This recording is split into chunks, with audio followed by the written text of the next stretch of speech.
안녕하십니까? 2019년 11월 4일 영국의 소리방송 뉴스데스크의 오드리 변입니다. 오늘부터 AI 로봇 앵커 뉴스걸 대신에 제가 뉴스를 전하기로 했습니다. 많이 시청해 주시기 바랍니다. 구독도 눌러주시고 댓글도 달아주세요. 먼저 총선 소식입니다. 2019년 총선은 결과가 어떻게 나올까요? 영국민들이 요즘 가장 궁금해하는 거라고 말씀드릴 수 있습니다. 지난주 보도해 드린 바와 같이 정부의 거센 총선 요구에도 불구하고 이런저런 이유로 총선만은 피해오던 야당들도 어쩔 수 없이 29일 화요일 투표에 응해서 12월 12일에 총선을 실시하기로 결정되었습니다. 총선 결정은 정족수가 정원 650명의 3분의 2 이상 출석에 전체 정원의 2분의 1 325명 이상이 찬성하여야 합니다. 이날 투표에는 찬성 438표, 반대 20표로 가결되었습니다. 야당에서는 투표 직전까지도 날짜를 학생들이 겨울방학에 들어가는 12일보다 앞선 9일로 변경하려 했었지만 실패했고, 자유민주당에서는 영국에 거주하는 유럽 각국의 시민에게 총선 투표권을 행사할 수 있도록 하자고 주장했으나 역시 실패하였습니다. 보리스 수상이 죽기 아니면 살기의 각오로 밀어붙이던 10월 31일 브렉시트가 여당 내의 배반자들과 잔류를 희망하는 야당 의원들의 교묘한 주장과 법원 제소 등으로 투표시마다 번번이 패하게 되자 총선을 다시 해서 국민적 심판을 받으면 토리당이 과반수 이상을 확보할 수 있다는 신념으로 강행한 것입니다.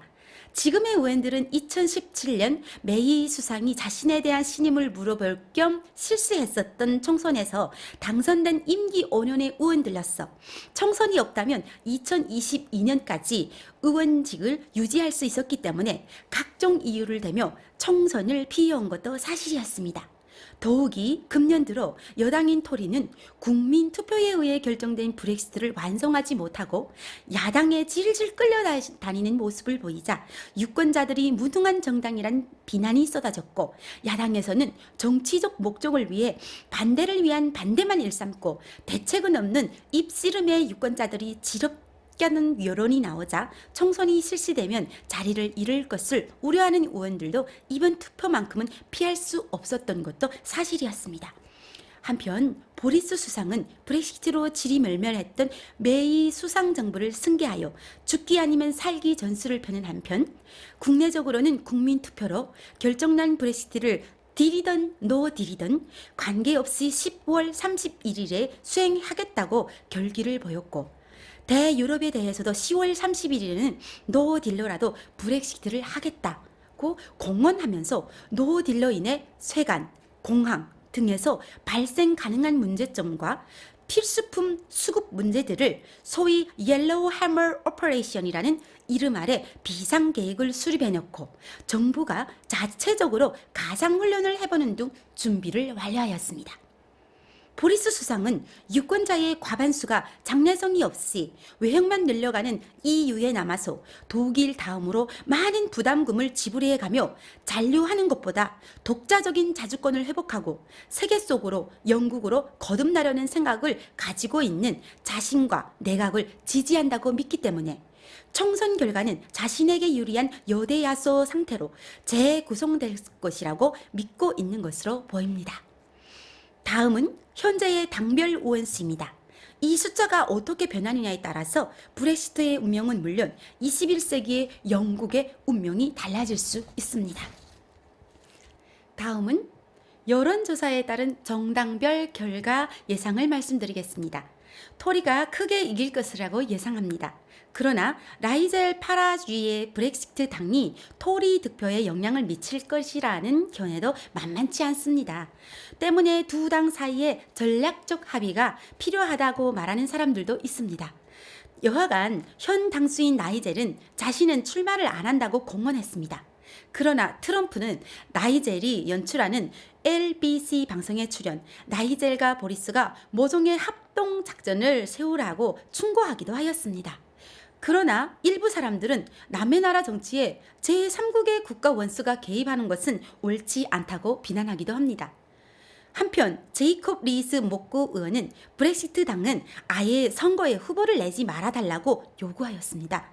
이유는 브렉시트는 보수당이 유일하게 선거 공약으로 사용할 수 있게 해달라는 요구였습니다. 노동당은 평균작을 거둘 것이라고 예상합니다. 자유민주당, 립댐은 자신들이 한 말을 후회하게 될 것이라는 의견이 많이 있습니다. 다음은 영국 총선을 바라보는 유럽의 시각입니다. 제일 큰 걱정은 독일이 하고 있는 것으로 보여집니다. 보리스가 이끄는 보수당이 승리하면 연이어 브렉시트가 일어날 것이기 때문입니다.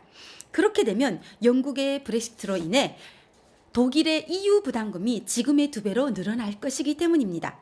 현재 독일은 1년에 파운드로 130억 파운드를 부담하고 있으나 두 번째로 부담감을 많이 내던 영국이 떠나면 독일의 부담감은 295억 원 파운드로 늘어나게 될 것이기 때문입니다.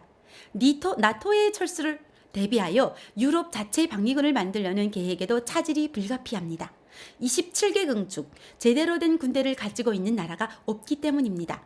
그나마 영국군이 장비와 인원 면에서 세계적 위용을 자랑해 왔는데 영국이 빠지게 되면 새로운 군대를 만들 수 있는 주력 국가가 없기 때문입니다. 이번 투표에 관련된 용어들을 설명해 드리겠습니다. 첫째, 의회 해산입니다. 의회는 투표일 기준 최소 25일 전에 해산하여야 합니다. 고로 이번 주 수요일이 마지막 의회 출석이 될 예정입니다. 다음 달 투표에서 의원들이 결정될 때까지 영국에서는 국회의원은 물론 장관들도 없습니다. 수상은 계속 정부 운영을 하게 됩니다. 둘째, 적립금입니다. 각 후보들은 의회 운영을 위해 500파운드의 선거 보증금을 내야 합니다. 선거에서 총 유권자 투표의 5% 이상을 획득하면 적립금을 돌려받습니다. 셋째, 투표소 오픈 시간입니다. 투표소는 오전 7시부터 저녁 10시까지 오픈합니다. 넷째, 엑시트 폴 관련 사항입니다. 여론조사원들이 투표하고 나오는 사람들에게 직접 물어봄으로써 실제 득표수에 접근하는 예상 투표 결과가 6시경부터 나오기 시작합니다. 다섯째, 개표 방법입니다. 50개의 지구당에 평균 10곳씩 6,500여 개의 투표소가 마련됩니다. 10시 투표가 끝나면 바로 봉함된 투표함이 선거구별로 마련된 인근의 개표소로 보내집니다. 개표소에서는 참관인과 후보들이 지켜보는 가운데 일일이 손개표를 합니다. 선개표 현황은 BBC와 ITV에 마련된 중앙 집계 현황판으로 각 후보별 투표 현황이 보내집니다. 개표소에서는 최고 득표자가 결정되는 대로 당선자로 발표되고 당선 소감을 말하게 됩니다. 전 세계에서 투표를 가장 오래전부터 해온 나라, 가장 투표를 많이 하는 나라, AI 로봇을 가장 먼저 개발한 나라, 영국에서는 아직도 전자개표기를 사용하지 않고 수개표를 하고 있습니다. 한국도 내년 4월 총선에서 꼭 도입해야 할 방법 중에 하나입니다. 마지막으로 돈을 아끼는 일이라면 무엇이든 하는 여성들이 많다고 합니다. 항공기 승객들 중에는 수화물 추가를 피하기 위하여 자신의 치마 밑에 무거운 물건들을 넣어서 임신한 것처럼 보이게 하는 사람들도 있다고 합니다. 세간에서 걸리더라도 마약이나 위험 물질을 숨긴 게 아니라서 전혀 문제가 되지 않는다고 하네요. 시청해 주셔서 감사합니다. 감사합니다.